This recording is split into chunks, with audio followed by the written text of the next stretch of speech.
নমস্কার, দেখছেন কলকাতা টিভি। আপনাদের সঙ্গে রয়েছে আমি অভিক। আপনাদের সকলকে জানাই শারদীয়ার শুভেচ্ছা। আজ মহাষষ্ঠী। অবশ্যই পুজোর খবরের দিকে তো আমাদের নজর থাকবে, তবে এই মুহূর্তে একটি গুরুত্বপূর্ণ খবরের দিকেও নজর রাখবো। পুলিশের জালে দিল্লির স্বঘোষিত ধর্মগুরু স্বামী চৈত্যানন্দ সরস্বতী। আগ্রার এক হোটেল থেকেই গ্রেফতার করা হয়েছে তাকে। গত কয়েকদিন ধরেই পালিয়ে বেড়াচ্ছিলেন স্বামী চৈতন্যানন্দ সরস্বতী, তাকেই গ্রেফতার করা হয়েছে। যেমনটা জানা যাচ্ছে, আগ্রার একটি হোটেল থেকে তাকে গ্রেফতার করা হয়েছে। পুলিশের জালে দিল্লির স্বঘোষিত ধর্মগুরু স্বামী চৈতন্যানন্দ সরস্বতী। বেশ কিছুদিন ধরেই তার খোঁজ চালাচ্ছিল পুলিশ। কিছুদিন ধরে পলাতক ছিল সে। অবশেষে তাকে গ্রেফতার করা গিয়েছে। যেমনটা জানা যাচ্ছে, আগ্রার একটি হোটেল থেকে গ্রেফতার করা হয়েছে স্বঘোষিত ধর্মগুরু স্বামী চৈতন্যানন্দ সরস্বতীকে।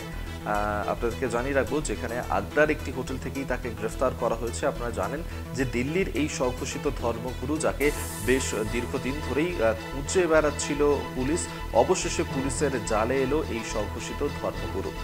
দিল্লির স্বঘোষিত ধর্মগুরু স্বামী চৈতন্যানন্দ সরস্বতী, তাকে আগ্রার একটি হোটেল থেকে গ্রেফতার করা হয়েছে। গত কয়েকদিন ধরেই পালিয়ে বেড়াচ্ছিল স্বামী চৈতন্যানন্দ সরস্বতী। দিল্লি পুলিশের এবার অবশেষে তাকে গ্রেফতার করেছে।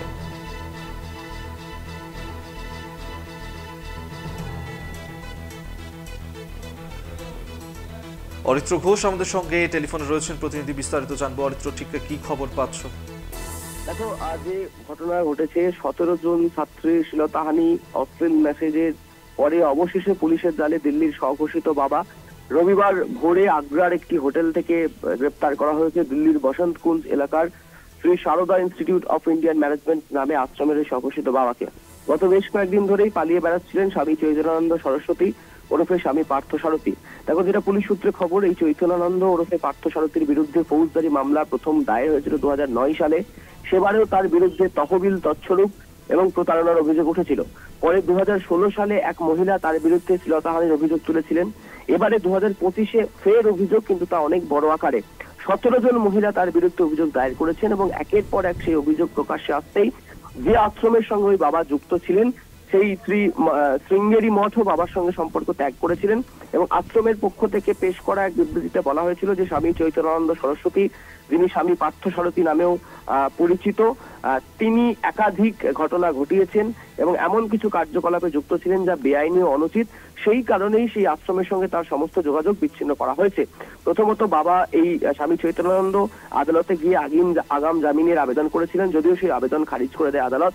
তারপর থেকে সে অ্যাবসকন্ডিং ছিলেন, পলাতক ছিলেন। অবশেষে রবিবার, অর্থাৎ আজ ভোর 3:30টায় এই স্বঘোষিত ধর্মগুরুকে গ্রেপ্তার করা হয়েছে। তার একটি গাড়ি বাজেয়াপ্ত করা হয়েছে এবং সেই গাড়িতে নকল প্লেটের নাম্বার লাগানো ছিল।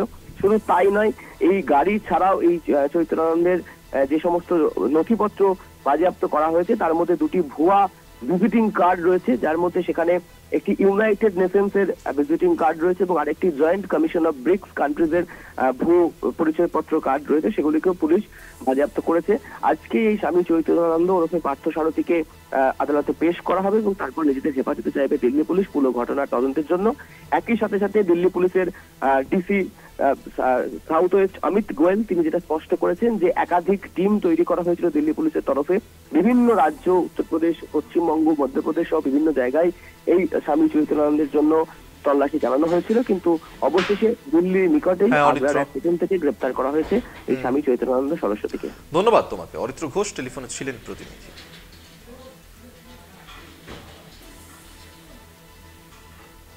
दिन से हमारी टीम बनी हुई थी। हमने अलग अलग स्टेटों में, दिल्ली के अलावा हरियाणा, राजस्थान, यूपी, उत्तराखंड, वेस्ट बंगाल भी हमने टीमें रवाना करी थी। ये जो आरोपी है पार्थ सारथी उर्फ चैतन्यानंद सरस्वती की तलाश में। इसी दौरान हमें कल एक रात में सफलता मिली, जिसमें कि ये आगरा के हमें मिल गया। इसको वहाँ पे आइडेंटिफाई किया गया तो पता लगा ये वही है, तो इसको वहाँ से अप्रीहेंड किया गया और अभी लाया गया है और अभी इसकी आगे केस में गिरफ्तारी डाल के इसकी पूछताछ की जाएगी। सर, बाबा से क्या रिकवर हुआ है? सर, क्या रिकवर हुआ है? इससे अभी 3 फ़ोन मिले हैं, एक आईपैड मिला है, उन सब की अभी जांच की जाएगी। और कुछ विजिटिंग कार्ड मिले हैं जो कि ये फेक विजिटिंग कार्ड इसने बना रखे थे यूएन और ब्रिक्स के, अपने आप को भारत सरकार के अधिकारी दिखाते हुए। अभी अपना अलग अलग डेली लोकेशन चेंज करा था पुलिस से बचने के लिए। वृंदावन, आगरा, मथुरा, उन एरियाज़ में अपना घूम रहा था।